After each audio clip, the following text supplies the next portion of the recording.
નમસ્કાર મિત્રો, TV13 ગુજરાતીના ડિજિટલ પ્લેટફોર્મ પર આપનું સ્વાગત છે. હું છું દીપાલી. રાજ્યમાં ફરી એકવાર વરસાદી માહોલ જોવા મળી રહ્યો છે. મોટાભાગના વિસ્તારોમાં હળવા ઝાપટા ક્યાંક ને ક્યાંક વરસી રહ્યા છે, તો સમગ્ર ગુજરાતમાં વાદળછાયું વાતાવરણ પણ છે.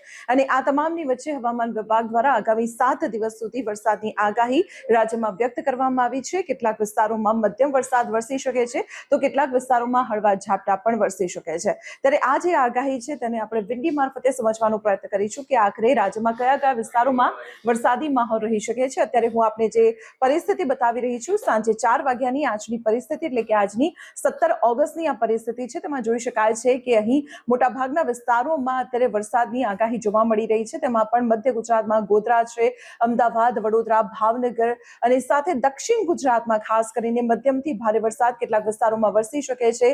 સુરત, નવસારી, વાપી સહિત આ તમામ વિસ્તારોમાં વરસાદી માહોલ આગામી સાંજ સુધીમાં મોટાભાગના વિસ્તારોમાં વરસાદી માહોલ રહેશે. માત્ર દક્ષિણ અને મધ્ય ગુજરાત નહીં, પરંતુ સૌરાષ્ટ્ર પંથકની વાત કરવામાં આવે તો અહીં પણ વરસાદી માહોલ જોવા મળી શકે છે.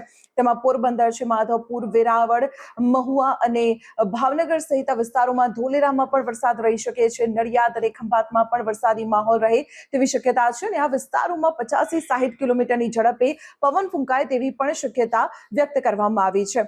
જો હવે મધ્ય ઉત્તર ગુજરાત તરફ એક નજર કરવામાં આવે તો ઉત્તર ગુજરાતના મોટાભાગના વિસ્તારોમાં આજે માત્ર વાદળછાયું વાતાવરણ રહી શકે છે. આજે વરસાદી કોઈ આગાહી નથી બપોર બાદ, પરંતુ જો રાતની વાત કરવામાં આવે તો રાત્રે મોટાભાગના વિસ્તારોમાં વરસાદને લઈને રાહતની સ્થિતિ જોવા મળી રહી છે. માત્ર દક્ષિણ ગુજરાતમાં આજે રાત્રે વરસાદ રહેશે. નવસારી, વલસાડ અને વાપી તેમજ સુરત અને વ્યારા આ હવામાં પણ વરસાદી માહોલ રહે તેવી શક્યતાઓ વ્યક્ત કરાઈ રહી છે.